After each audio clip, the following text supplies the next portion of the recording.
네, 안녕하세요. 돈이 되는 뉴스 트렌드 투자의 이관우 전문가입니다. 자, 어제 이어서 오늘까지 지수에 대한 숨고르기가 나타나고 있습니다. 다만 지난주 대비해서 또 지난 연말에 대비해서 환율에 대한 안정세를 조금 보이고 있고요. 추가적으로 빠른 순환매 속에서 지수에 대한 숨고르기 때문에 시장에 대해서는 적극적으로 보자라고 이야기 다시 한번 드리겠습니다.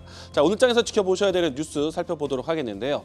자, 전일장에서 장중에 이 엔비디아의 젠슨 황에 대한 발언을 통해서 삼성전자가 약세하는 모습 보였습니다. 이 때문에 반도체 전반적으로 인식에 대한 부담이 좀 생기긴 했는데, 다만 미국 내에서 반도체에 대한 인식은 여전히 살아있다라고 이야기 드리겠습니다.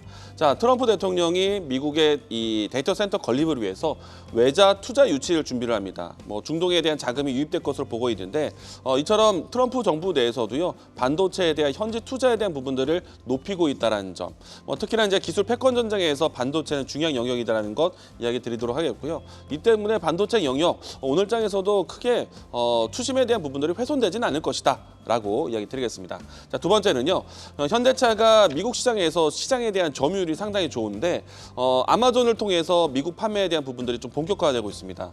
어떻게 보면은 아마존을 통해서 자동차 판매가 이루어지고 있는 유일한 회사다라고 할 수 있을 정도로 현대차와 아마존에 대한 협력에 대한 내용들, 추후에 이와 같은 내용들이 진행되는 과정에서 현대차에 대한 판매뿐만 아니라 아마존에 대한 기술 도입이 될 수 있다는 점 이야기 드리겠습니다. 세 번째는요, 지금 현재 CES가 진행되고 있는 과정이고 CES가 끝나지 않았지만은 다음 이벤트에 대해서 이미 시장은 준비를 하고 있습니다. 일단은 JP모건 헬스케어 컨퍼런스가 진행되는 것에 대해서 장 초반 때부터 제약바이오 움직임들이 상당히 살아있는 상태이고요. 특히나 이 안에서 알테오젠에 대한 뉴스가 좀 부각이 됐는데, 이번 컨퍼런스를 통해서 추가적인 파트너사에 대한 이 협력에 대한 기대감을 가지고 있습니다. 특히나 알테오젠 같은 경우에는 정식 초청이 이번이 처음인데요. 이와 같은 좀 이 특정 일정에 대한 가지고 있는 종목들에 대해서 관심 있게 보자라고 이야기 드리겠습니다. 자, 오늘 장에서 지켜보셔야 되는 AI 키워드 살펴보도록 하겠는데요. 일단은 오늘 장에서는 어제와 오늘 어제 나왔던 뉴스가 오늘 반영이 되는 종목들, 또 이와 같은 내용들 좀 있는데, 유리기판 관련된 종목들 어제 이어서 오늘도 좀 변동성에 대한 내용들 나오고 있고요. 그리고 어제 제가 이 자리에서 소개드렸었던 추천 키워드였죠.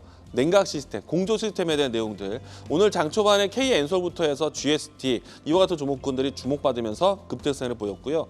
최근에 강했던 양자 컴퓨터는 오늘은 좀 쉬어가고 있지만은 역시나 좀 변동성에 대한 내용들, 트레이딩 관점에서는 아직까지 유효하다라고 이야기 드리겠고요.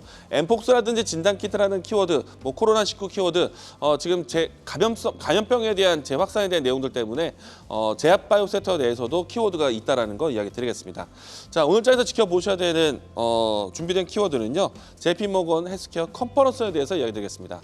일단은 이 컨퍼런스를 소개한다면 세계 최대 제약바이오의 투자 행사입니다. 그래서 이 안에서 기업들 간의 이 협력, MOU라든지 아니면 파트너사에 대한 협력 뉴스가 상당히 많기 때문에 이 부분에 대해서 기대하시면 좋을 것 같고요. 이 때문에 참여하는 기업들에 대한 주목도는 상당히 좋습니다. 보통은 이 바이오시밀러에 대한 신약 발표를 하는 자리를 쓰기도 하고요. 그리고 임상 데이터에 대한 발표를 하는 자리이기도 하다 보니까 기업들이 그동안에 제약 회사들에 대한 발표에 대해서 부분들, 신약 개발에 대한 과정에 대해서 궁금할 수 있는 내용들이 이 안에서 풀어집니다. 특히나 앞에서 이야기한 것처럼 투자 행사에 대한 포인트를 갖는다면은 알테오젠과 같은 주요 기업들은 파트너사에 대한 파트너십에 대한 확대를 할 수 있는 좋은 기회다. 그래서 JP모건 헬스케어 컨퍼런스에 참여하는 기업들에 대한 리스트업은 상당히 중요할 것 같습니다. 자, 이 안에서 좀 주목받는 기업 대표적인 종목을 오늘 가지고 왔는데요. 셀트리온입니다. 셀트리온 같은 경우에는 기존에 있었던 바이오시밀러 신약 개발뿐만 아니라 새로운 신사업에 대한 확장을 하고 있는데요. CDMO 시장에 대한 새로운 신설 법인을 신사업 확장을 했고요. 그리고 이 기업도 마찬가지로 ADC, SC, 제형 이와 같은 키워드 신사업을 가지고 있습니다. 파이프라인에 대한 부분들을 지난번에도 공개를 했었는데 이번에도 공개할 가능성이 높다라고 이야기드리겠고요. 바이오시밀러에 대한 제품뿐만 아니라 이와 같은 신사업에 대한 파트너사에 대한 협력이 당연히 주요 기업과의 기대되는 기업이다라고 이야기드리겠고요. 이 종목에 대한 주가 흐름 살펴보도록 하겠습니다. 지금 현재 위치에서는 횡보의 모습 보여주고 있는데요. 이번 같은 경우에는 충분히 신고가 위치 박스권 돌파할 수 있지 않을까 생각이 되고요. 박스권 돌파한다면 1차적 목표가는 21만 원, 손절 라인대는 17만 5천 원 제시하도록 하겠습니다. 자, 돈이 되는 뉴스로 찾아뵙도록 하겠습니다. 지금까지 트렌드 투자였습니다. 계속해서 다양한 경제 이슈를 알고 싶다면 구독과 좋아요 알림 설정 부탁드립니다. AI 캐스터 권미정이었습니다.